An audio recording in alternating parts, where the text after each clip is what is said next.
क्या एलियंस होते हैं? हिंदू धर्म का एलियंस के बारे में क्या कहना है? जब लोग एलियंस की कल्पना करते हैं तो वो आम तौर पर विज्ञान की कल्पना पर आधारित फिल्मों में जो देखते हैं उसके बारे में सोचते हैं, लेकिन मैं आपको हिंदू ग्रंथों में वर्णित सिद्धांतों के आधार पर इस प्रश्न का उत्तर दूंगा।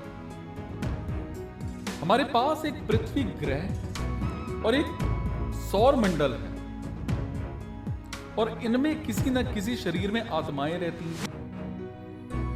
लेकिन क्योंकि आत्माओं की संख्या असीमित है, इस बात को वेद ने इस प्रकार कहा कि 3 तत्व हैं, अनादि अनंत शाश्वत, एक ब्रह्म, एक जीव, एक माया। तो आत्मा अनंत है, अतएव वे सभी एक ग्रह प्रणाली इसमें एक साथ मौजूद नहीं हो सकते हैं, अतएव अनंत ब्रह्मांड की आवश्यकता होगी। वेद के अनुसार भगवान ने इस ब्रह्मांड को प्रकट किया है।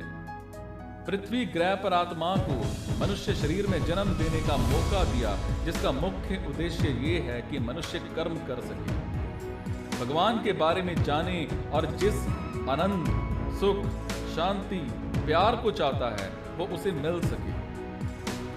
अतएव भगवान ने अनंत ब्रह्मांड बनाए क्योंकि अनंत आत्माएं हैं। अगर अनंत ब्रह्मांड नहीं होंगे तो फिर आत्मा मनुष्य शरीर नहीं प्राप्त कर पाएगा। वेद कहता है कि एकमात्र मनुष्य शरीर में ही कर्म करने का अधिकार है। इस वक्त हम जिस ब्रह्मांड में हैं, ये सबसे छोटा ब्रह्मांड है।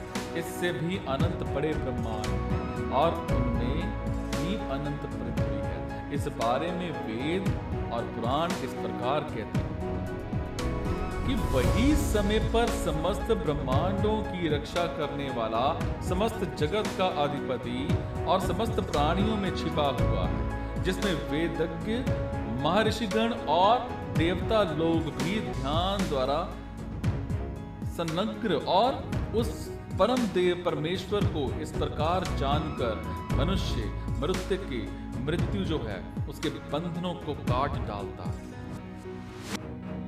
7 द्वीप, 7 स्वर्ग और 7 पाताल, इन लोकों सहित जो संपूर्ण ब्रह्मांड है वो ब्रह्मा जी के ही अधिकार में है। शौनक, ऐसे ऐसे असंख्य ब्रह्मांड हैं और महाविष्णु के रोमांच विवरों में उनकी स्थिति है।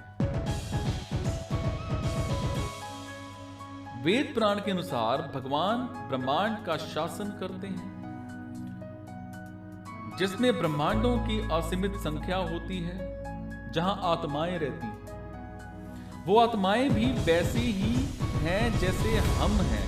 जो आत्मा के लक्षण हम में हैं, वही उन अनंत जीवों में भी हैं। जैसे जो परम सुख की इच्छा हमें है, वही उनको भी है। उनके मन में वही द्वेष, वही दोष और माया के गुण हैं जो हमारे में हैं। इसका मतलब है कि अगर हम ब्रह्मांड में कहीं और जाएंगे या शायद किसी अन्य पृथ्वी ग्रह पर पुनर्जन्म भी ले लेंगे, परंतु हमारी स्थिति बदलेगी नहीं। अर्थात वही इच्छाओं के साथ जाएंगे, वही मन होगा और वही कर्म फल भोगना पड़ेगा, जैसे इस पृथ्वी पर भोग रही है। हमारा कहना है कि हिंदू शास्त्रों के मुताबिक हाँ, ब्रह्मांड में अन्य स्थानों में आत्माएं रहती हैं, लेकिन वो आपके जैसे ही हैं और वो हमारे लिए एलियंस नहीं हैं। वो हमारी तरह एक ग्रह प्रणाली में मौजूद है।